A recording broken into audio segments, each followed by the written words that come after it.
Welcome, welcome, welcome. It's your boy Mike, and this is my Raptors Weekly.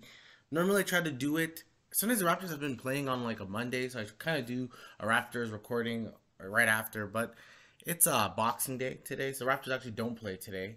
Normally, they actually have always played after Boxing Day because they never really get a Christmas game, which is fine. I don't know why Raptor fans even care about getting a Christmas game sometimes.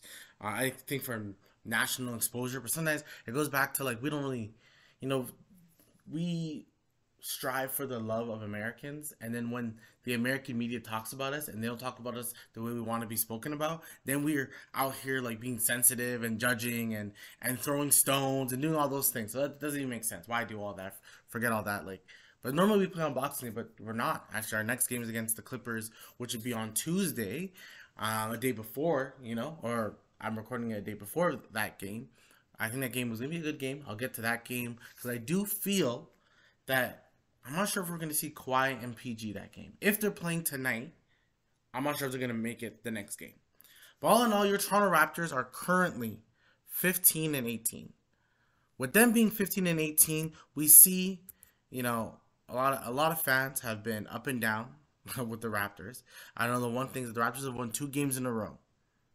2 games in a row, and the games that they won in a row were fun games. One being, to me, the best game they played all season against the Cleveland Cavaliers. But let's dive into the first game of our conversation. That's again them against the New York Knicks. With New York Knicks, it was a fun game. It was, you could say it was kind of back and forth throughout the game. Toronto would take a bigger lead. The New York kind of took a bigger lead. Then Toronto just kind of ended up doing what they had to do, finishing the game off, led by Pascal Siakam's 52 points. Pascal Siakam had 52 points in the Garden. In the Garden. Not a lot of players can say they have 50 points in the Garden. I think there's only like 15, and now Pascal's one of them. The one thing that, everyone thought, and see, this goes back to the media. So a lot of people thought Pascal, or anyone who would score 50 points in the Garden, normally gets spoken about. I was listening to a podcast and they thought maybe that this would be spoken about on like the Undisputeds, the First Takes, the First Things First, like all those ones, right? Like none of them spoke about it. I know ESPN had Pascal the night after, they had the day after, they spoke to Pascal because, of course, scoring 52 in the Garden is special, especially because Madison Square Garden, you talk about it. But other than that, like nothing. Like I thought maybe people would be like, "Oh, what a performance!" What does that say about Pascal? Well, where do we put Pascal? Things like that. But nothing was spoken about. You know, that's why I gotta shout out, the Ringer for having that top 100, and Pascal, I believe, was 15th or 14th, but he was around there. They rated him over Zion, who's having a pretty good season. Zion's having a really good season, but Pascal, they put him above. Some people would disagree, some people argue. I just like the fact, and even if I can disagree with it, I just like the fact that Pascal was being represented. I like the fact that his game wasn't, because I find with Pascal, people talk about the spin cycle, which, I forgot the name, Chris Vernon said it, and I mess with that podcast a lot. I actually listen to that podcast a lot. Shout outs to him and Kevin O'Connor. I listen to that podcast a lot, and I'm thinking to myself, like, you know, like what are we saying here? Like spin cycle. But the man scored 52 the next day. Right after they said it, the man scored 52. And I'm not sure if Chris Vernon wouldn't want to trade Pascal. But if I'm any team and I can get Pascal, I'm gonna get Pascal. Especially if I have a star already, I'm gonna try to get Pascal because Pascal and a star is like that would be one of the best two-man duos in the league if they had all that. But all in all, like we just don't get the conversation. So like I said, shout out to the Ringer for putting Pascal there, even if he may not deserve it. It was just nice to see the recognition of Pascal this season and say, like, you know what, this guy's having another All NBA type season. And I've said it multiple times. If Pascal gets another All NBA, another one. That's 3 out of the 4 years that Pascal has gone All NBA. We have to say this guy's top 15. He has to be spoken about as top 15. I know people may not like his game, and that's what it comes down to. You just don't like the way his game is. sometimes I feel like it's like a personal thing. You don't like the way his game is, but he's averaging 26, 8 and 7. 26, 8 and 7. He's shooting about 50% in the field goal, right? Like he's, I don't know. I think with Pascal, I think we don't talk about him a lot, right? I think even when people do redrafts of his draft, I've seen I've seen people put him like fifth, sixth. I don't know if people do that. I think once again, you don't like watching his game. There's something about his game that you're not a fan of. I've had arguments with my friends about this. Like I've been a big Pascal guy because I'm like I see it. I see how good he can be. I really do see how good he can be. I didn't know I was gonna go on a Pascal rant, but I have even more about Pascal. I was talking to my friend yesterday, who I should have on a podcast pretty soon, about Pascal. I love Pascal, but I'm also honest with the Raptor team. What this Raptor team needs, and we'll probably dive into a little bit more, is that they they need a guy who can get them a bucket at the end of the game. They need like that second half score that um, they need that late shot clock score who's gonna hit a jumper. People always say the mid range is dead. Mid range is dead for like role players, but for the top end talent, the top talent, no, that midi is needed. That midi is needed. That floater is needed. People think Steph doesn't shoot jumpers. He shoots jumpers. KD, probably one of the best in the league, if not the best. A guy we used to have on the team, who I may mention again, DeMar. Once again, like those things were these people's specialties. Kawhi, Kawhi, that was his thing. Kawhi was that guy. Kawhi was that guy. So I'm gonna talk about what the team needs later on, because it kind of falls in suit with what I'm saying about Pascal. Pascal has been a top 15 player, right? But do I think he could be that guy? We'll dive into. Now, before we even do it, like I said, New York game, score 52, Pascal was that guy. It was back and forth. They closed it out. Fred hit a big shot. Like, it was nice. Scotty didn't play that well. And honestly, like, I think the Scotty talk is almost like ridiculous. He's 20. Like, sophomore slump. No, you guys just expected like too much. You guys expected too much. That's my thought process. You guys expected way too much. People are talking about him being like an all-star this year. You're expecting this guy to score what, 20, 25 points? No, I didn't expect it. I would like for it, but I didn't expect it. I thought, this year, I knew I said this is gonna be Pascal's best year. This will be his best year. I knew it. You can see the way the trajectory of his game was going. This would be his most complete year, defensively and offensively. I thought, with Scotty, he was just gonna get better, become more mature, and like just have a better overall game. Like I want him to be better in the margins, like around the the smaller things. I'm not seeing a lot of energy in him, and I think what the team's asking him this year is a little different than when they asked him last year. But I just like kind of what I'm seeing. Now, in saying all that, as I say it, let's talk about the Cleveland Cavaliers game, where Scotty was great. He was great on that game. I thought probably he was like the player of the game. He played, to me, exceptionally well. He was aggressive. He attacked way more. He was just he played better. He scored like 14 points in I swear the first quarter. Honestly, he played really well. People want to make it like a matchup between him and Evan Mobley. That's not a thing. Let's not do that. I get it. Like we were never gonna get Evan Mobley because he was high, but I guess the Rookie of the Year race was really between those two.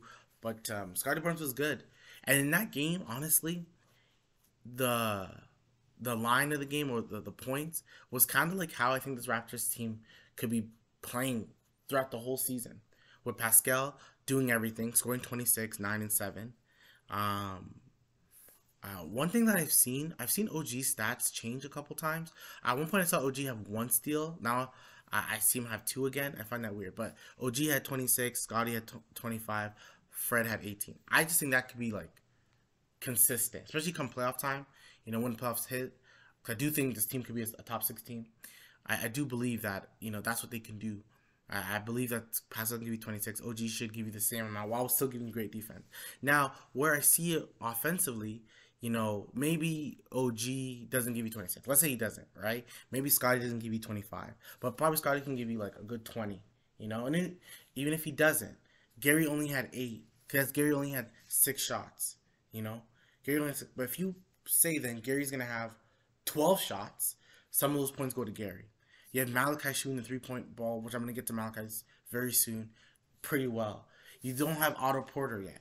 You still have, we have Precious that, that he should be coming, I think, maybe next month, probably next month. Both him and Otto, I expect him by the end of January. That's what I'm expecting. I don't know what Otto, I don't know, that toe, I don't get it. That makes no sense.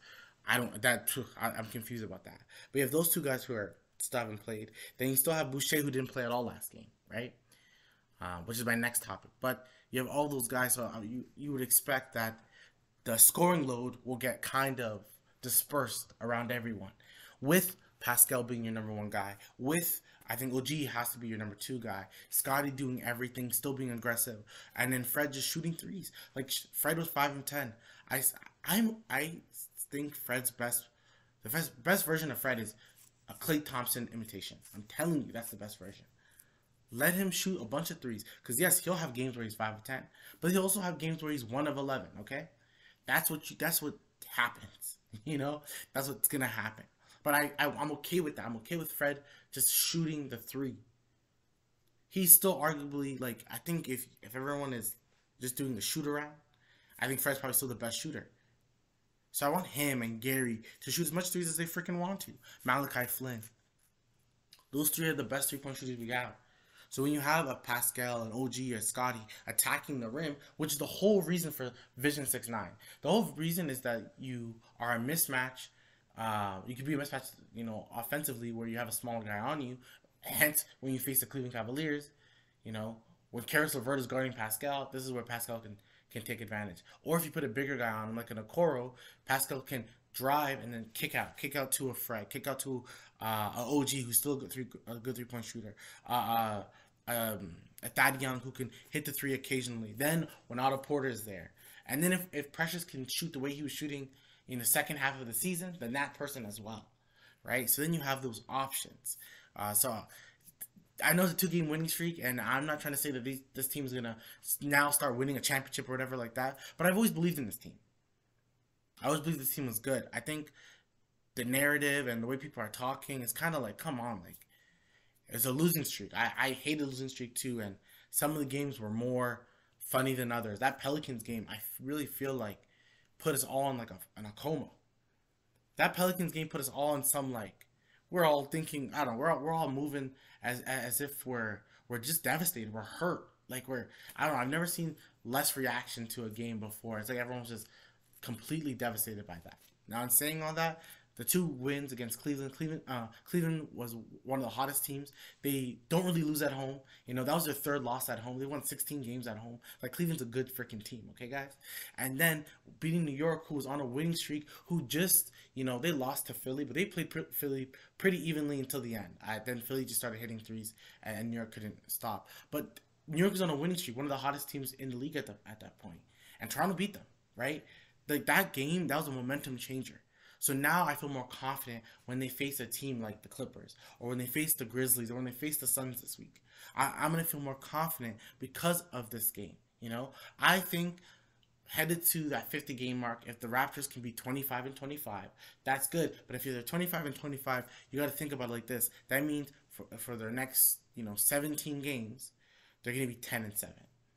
They could have a better record than that. They could literally have a better record than 10 and 7. So, but that's how I see it. The Raptors, if they're 12 and 5, then all of a sudden they're 26 and 22. Like their record all of a sudden changed, or 26 and 24. Like, then they have a above 500 record. Look at the East. There's no, besides the top 5. Or honestly, it's Boston, Milwaukee, Cleveland, Brooklyn, and then Philly has been doing really well. So those are the 5. That may not change, but then you may want to go for the 6th, right? As of right now, the Raptors have beat Cleveland 3 times. They've won the season split. They won it. The reason why Toronto matches well with Cleveland is because the size advantage. OG can shut down Donovan Mitchell, which he's done in the past 2 games. And they see the way I look at the Cleveland and the Raptors right now. The best player out of everyone you can say is Donovan Mitchell. Second is Pascal. Third is Darius Garland. Right? Those are the three probably better than almost everyone else. Right? The fourth is OG. Right? OG. I would say right now, some would probably say Evan Mobley's the next, but some would say it could be Fred. It could be Scotty. But I think some of the best players still fall on the Raptors. I would say that the Raptors and Cleveland are, some would say, pretty even keel, right? Like they're very Donovan Mitchell could be better than Pascal, but it's not by that much. It's not by that much. It's really not, right? Garland is probably the third best player, and then I would say there's a little drop off, then OG, right? There's a little drop off, then OG. So, but I feel like then it could be OG, Fred, and then maybe Mobley, then Scotty, then Jared Allen, then it could, you would say it's then it could be Gary Trent, maybe Boucher, and then you can the Karis LeVert you start to add there too, because Karis LeVert can give you 40 and then give you 9 next game. He's like that as well. So I think if I'm the Raptors, if there's any team I want in the playoffs, is the Cleveland Cavaliers. I want them. I don't want Philly, because unless we get a center who can match up with Embiid, I really don't think we can really mess with them, to be honest.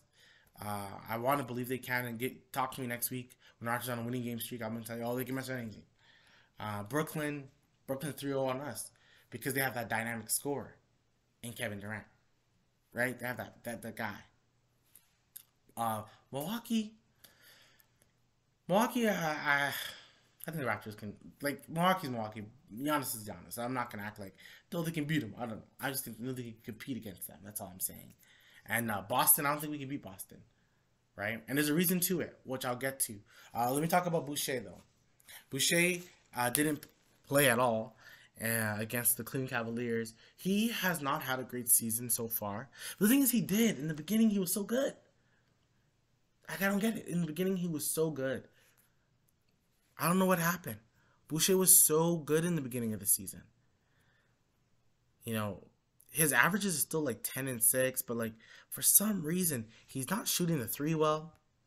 I find that I think it's what I think is hurting him is his shot selection. I think the shot selection isn't great at all. But funny enough, when you look at his averages, the man, his career averages, he only is a 33% 3-point shooter. For some reason, we all probably think he's higher, but he's only 33%. It's not a lot, but what he normally brings you is so much energy. He brings you energy. I love the rebounding. 6 rebounds for someone who comes off the bench, plays 20 minutes a game. Not bad at all. Right? He brings you the extra activity.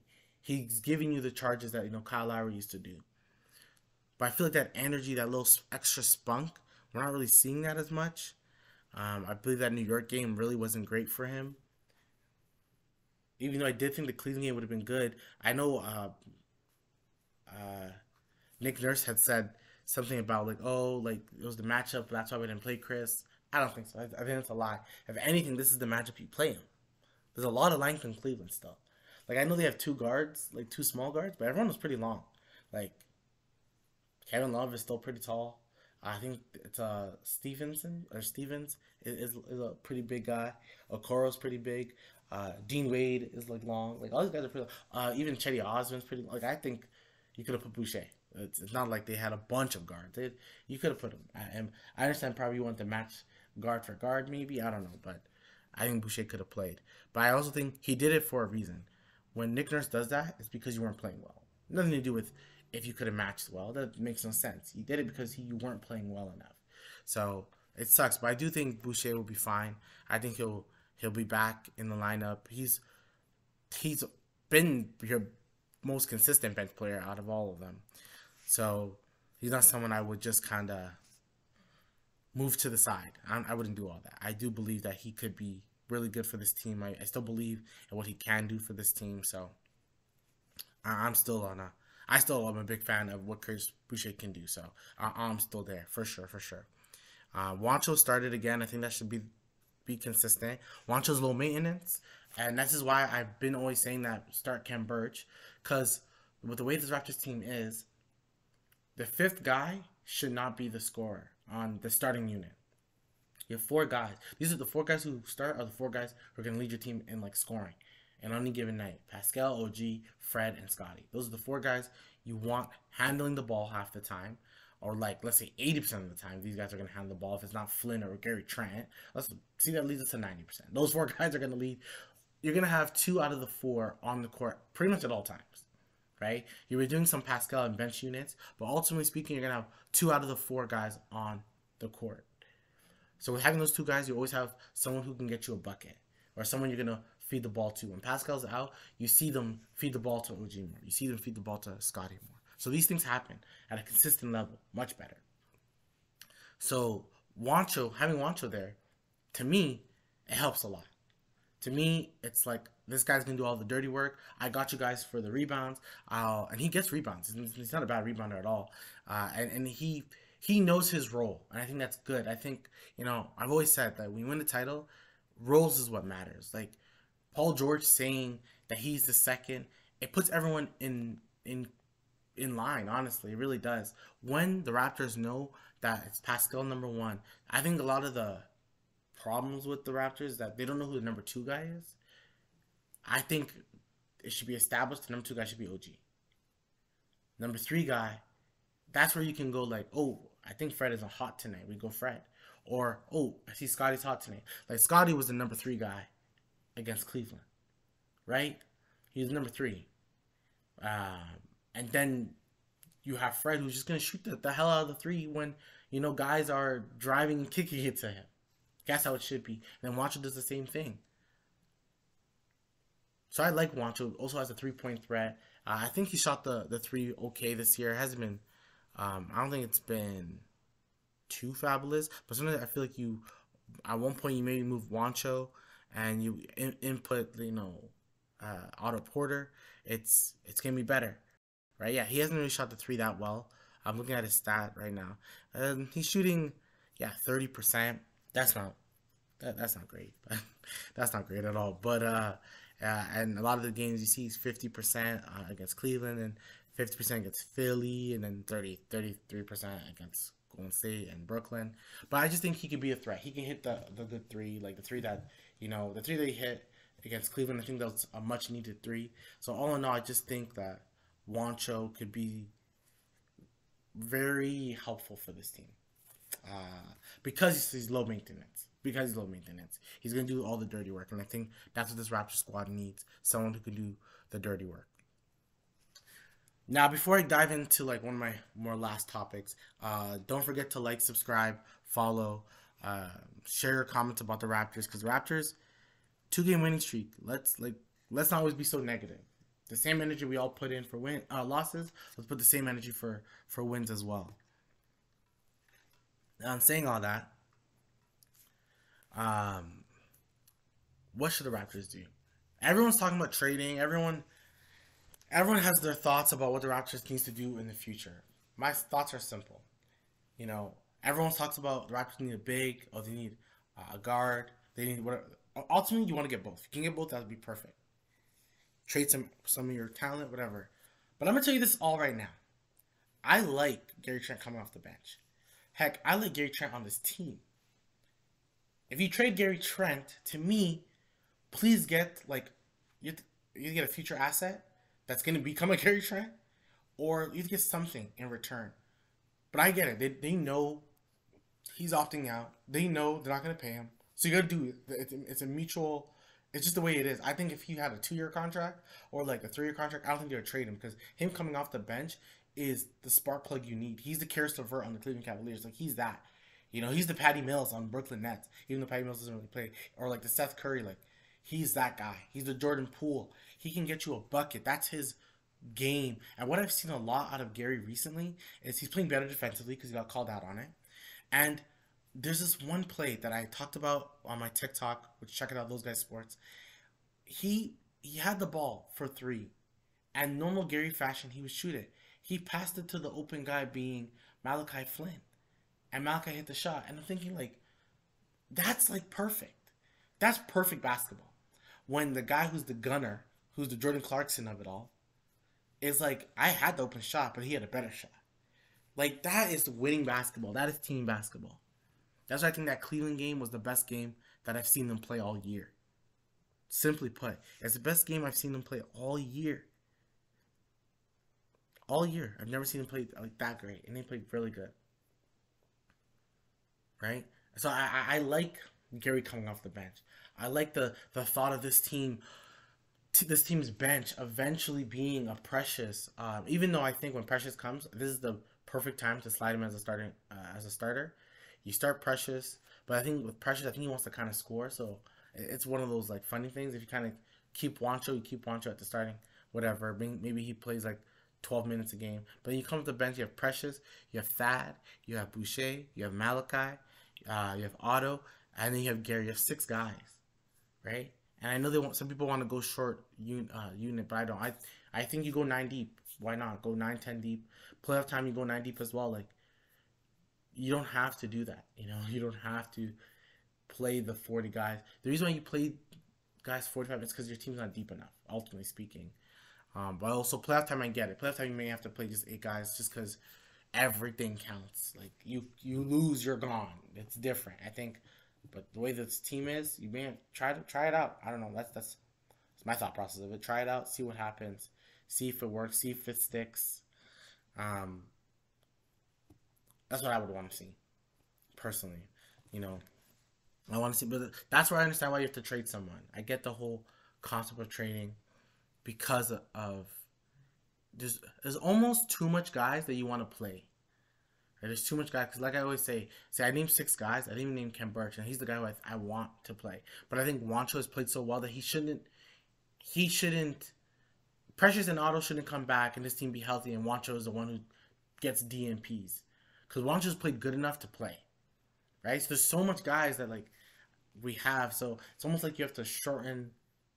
You have to make trades for other players who may not be playing this year, but may play in the future, like next year, and you establish a better bench next year. I can see that's why I understand the concept of trading Gary Trent, but I don't know. I think if Gary's okay with coming off the bench, and then that's good, right? If we can get a big, then don't trade Gary, right? But then in order to get the big, you probably have to trade Gary. I get that, but I don't know. I feel like the Raptors, the whole getting a big thing, it's kind of like I've said it before. Like, why can't Ken Burch just start then? Why can't he start? You know, because the 4 guys are the more important guys. That's what it's come down to. So we all know the 4 guys are the more important guys. Why not just start Ken Burch when you're facing a big, when you're facing a Embiid? We saw that game against Philly. Philly won, but Embiid was hella annoyed at Burch. Burch is the strongest guy on the team. He was so annoyed by him. Embiid, I actually really like Embiid. I'm not gonna like I will say I love Embiid, but Embiid he talks a lot of trash. But the one thing I can say is that Embiid hates physicality sometimes. He does. He hates it. He hates it. He hates it. He doesn't embrace it the way he should. Embiid should be the most dominant player in the league right now. He doesn't embrace it the way Giannis embraces it. Giannis embraces the physicality of the game. I think Embiid sometimes foul calls, like he does all that random stuff. No, that's how I see. So, but with this team, going to my whole premise, with this whole Raptors team, I see it like this. If you go for a person, you go for someone, a guard, who can get you end of the game buckets. I love Pascal Siakam. He's all NBA. He's my guy. I don't talk negatively about Pascal Siakam. There's limitations. Unless Pascal becomes a knockdown, mid-range person. I was a killer, but maybe not. He may not be that mid-range killer, but if he becomes a knockdown mid-range player and like hit it at like the way I think about someone like Chris Bosh, right? Chris Bosh hit the mid-range so nicely. Like he had his elbow shots that like didn't miss, If Pascal had that when he is like, if he had a nice fadeaway like a Dirk, and he's learning it. The thing is, you see Pascal's game, he's growing it. He wants that. He wants that midi. He wants to hit the 3-point shot. But to me, like Giannis is not a bad. Giannis is so dominant that like his jumpers don't really count. He's just such a dominant player, like the way Shaq was, so you don't really need it. But Pascal's more finesse. So since Pascal's more finesse than dominant, the jumper needs to be great, so he can attack the dribble. Then he can attack and go in the lane, so he can do so much things. But when that jumper is consistent, oh my gosh, then he can be so unstoppable. But when I'm thinking about this team, like I said, there's Brooklyn. Who's gonna go back and forth with Kevin Durant? Do you believe that it's Pascal? You know, I wish for it to be Pascal. I want it to be Pascal. But Pascal's jumper isn't at that level yet to go back and forth to KD. And of course, KD's all-time great. I'm just saying, who can go back? But like, can you go back and forth with a Jason Tatum, a Jaylen Brown? Not really, right? So that's where I feel like you kind of need that person who can hit jumpers, right? That's where, in my mind, if we can make a deal and bring back DeMar, I know some people would go against it. And the reason why I say DeMar instead of Zach LaVine, DeMar can be cheaper. That's why I say it. Cheaper cost. Maybe a draft pick. Maybe you go draft pick, Gary Trent, and I think they may want a Malachi or like a Delano Banton on the deal. Maybe something like that. May have to trade like another person, but that's what I'd be looking for. Like that. I think if you got Zach LaVine, you probably have to trade 2 draft picks. Gary Trent. You trade probably, they say you probably trade Thad. Maybe even a Boucher, just to make the salary match, you know? Yeah, and that'll be a lot for Zach LaVine. But at the end of the day, he could potentially go back and forth with them. And then with having a Pascal, then they both can go back and forth with a Brown and Tatum, or Middleton and Giannis, Kyrie and Durant, like even a Garland and Mitchell. Like, you need someone who's going to go back and forth with these guys. And Pascal can go back and forth, but that midi is so crucial. You know, even if, you know, OG had a good midi, which he doesn't have that. He doesn't have that midi. He doesn't have that midi. You know, and that midi's needed. You know, that's why the Raptors, you know, play defense the way they play defense, because they don't have a guy who can do what Kawhi did in the playoffs, ultimately speaking. And we want to see Pascal do what Kawhi did in the playoffs. That would be like ideal for Pascal to do what Kawhi did. But not everyone's Kawhi. Not everyone can hit it, right? So that's where I'm looking at Chicago and like, hey, like, what's your guys' plan? What's your plan? What's your plan? My question for Raptor fans is, this is a random question. Would you trade for, let's say, Vucevic and a DeMar? But you have to give up a lot. You may have to give up like Thad, Precious, Gary, Malachi or Delano, probably 2 draft picks just to make matches work. You're getting 2 talented people. Like, you have to probably trade a lot for that. But some would say it could be worth it. If you're getting this type of talent, it could be worth it. That would make the Raptors, it'd be different. I think but the starting unit would be kind of weird again, because let's say you did all that, and let's say you kept Fred, right? Because Fred may have to be in the deal as well. But I think if you get rid of Fred, then you're really saying, okay, Scotty, you're our point guard. Pascal, you're our second. But if you get a DeMar, he could be your other point guard, right? So you almost change the way the team operates, where you're just almost going big. You're just going height. But with DeMar and Vucevic, what is you losing? Defensive.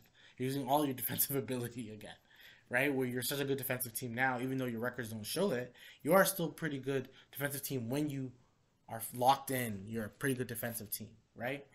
That's just my thought right now. I think, like, if you go for anyone, you go for a guard. I think this Raptors team needs someone who can go back and forth with a KD, with the top 5 guys. At the end of the day, I think they can go back and forth with Philly, because, once again, Joel Embiid is a big, so you can kind of go back and forth. Even Giannis, sometimes you can go back and forth. But if Middleton's hitting shots, you want to see who's going to go back and forth with Middleton. You know, is it OG? Is it Fred? Is it Scotty? So hitting that jumper is needed. That's why I like when Scotty hits, and I think Scotty's been hitting the jumper pretty well. You know, when they hit that, you know, above the break jumper, or, you know, hit a 3 above the break 3, you know, that stuff is needed. You know, that's what Kawhi was doing that in the playoffs, and that helped the Raptors, of course, win the title. So that's what I would want to see what they can do there on that side of things, because I do think it's needed. The last topic I have is about Malachi Flynn. I just want to say shout out to Malachi Flynn. He's like the player of the week. I know Pascal 52, but Malachi is the player of the week. Because of all the adversity the man faced, the man is still showing up for this team. I mean adversity. Like the man didn't play, and this is where like, and he closed the game out against Cleveland. Like that's trust, and he had the a block during the game. Like he has been playing really well. He deserves the minutes. I've been constantly saying play Malachi more, play Delano more. Like this whole 8-man lineup shit, I'm not a fan of it, especially if you're facing teams like you're facing a team like Brooklyn or New York. I see it in Cleveland because you want to almost give them your best punch, but not your whole punch. But I see it with them. But if you're playing teams like you haven't faced Charlotte yet, or in Washington, we face like them. Go 10-man deep. Like play the guys, let them get comfortable. You know. But what happened was that Malachi and Delano were like scoring so much points. Like Delano had like a 27. I swear the man had like a stat line 27, like 5, like something like that. And he didn't play next game. Like that shit shouldn't happen. Like that's where things need to change. Like guys can't play a minute and then not play again next game. That's why I'm afraid for Wancho. Like don't play Wancho now and then when everyone's back, you're like, oh, Wancho, you're never gonna play again. Because and the reason why I say that because I know it happens on teams, but let's not pretend that that those guys coming back are so far better than Wancho, right? Especially this season. No one has showed anything. Thing is, this season, no one has proved anything that they deserve so much more minutes than the person they are taking their spot from. No one has shown that they deserve that much minutes. Only the starters, of course, have shown that consistently. So this week, the Raptors face the LA Clippers. You know, I don't think it's gonna be choir PG that game. That's my thought process. And again, when it comes to after that, they face the Grizzlies, and then they'll face the Suns. I'm hoping for a 2-1 week. I would really hope to go on a 3-game winning streak, which would tie into the 2-game winning streak, would be a 5-game winning streak. That would keep them 500, and they'd be 18-18 going into the new year. That's what my hope and goal would be. Then you start the new year fresh. That's 36 games. You have multiple games left. You have 50-plus games left. And you just go 70%. I'm just hoping. And then you finish top 6. That's my goal. That's my New Year's, goal for the season. But what a so far season for the Raptors. I know it's been up and down. I'm not a big fan of Raptor fans, want to trade everyone. This is what I said. I tweeted this out. Raptor fans from 2019 on want to tank. They want to tank. 2019 on want to tank because they just remember winning a championship and then they want to. So not just tank. They want to trade everybody. They want to trade everybody. Trade them all. And they'll say 2019 fans are like, trade them. Let's trade for Kevin Durant or let's get Kawhi back. That's not how it works. That's not how it works. Thank you. 2013, 2019 fans, or 2013 to now fans are like, oh, let's do this. They're more trade. So I would say 2019 a little bit more tank. 2013, you know what? 2013 and 2019 they're the same. They all just want to tank or just trade everyone and like, oh, we should win a championship. And they're the ones who are the most down in the dumps fans, right? Those are the 2013 up. They're just the downward fans. They're the ones that are like, and if you're listening to you can admit it, that's you. Then that's fine. Admit it. You are those fans that want to trade everyone. Or you're the fans that like believe this team is so shit that they should do this and do that and do that. Trade Fred, trade this and that. When you have good players, you don't just trade them, okay? Fred is an all-star, okay? You don't just trade all-stars just because they're having a bad few months. That's not how it works. Same people want to trade Pascal. The same people are now praising Pascal for being the best player on this team for the past 2 seasons, okay? You don't just do that. That's not how it works, okay? Now, the fans who were here before 2013, before the Rudy Gay trade, you guys know, be patient. It's okay. I'm not for tanking. I get Victor's there, but in order for them to truly tank, Pascal can't play, OG can't play, and only you play Scotty just for like reps. But no way OG, Scotty, or Fred can play because you're going to win games. Pascal's going to win games. The man scored 52 points. He willed that team to beat New York. So you can't do all that. So 2013 fans below, like anyone who dealt with the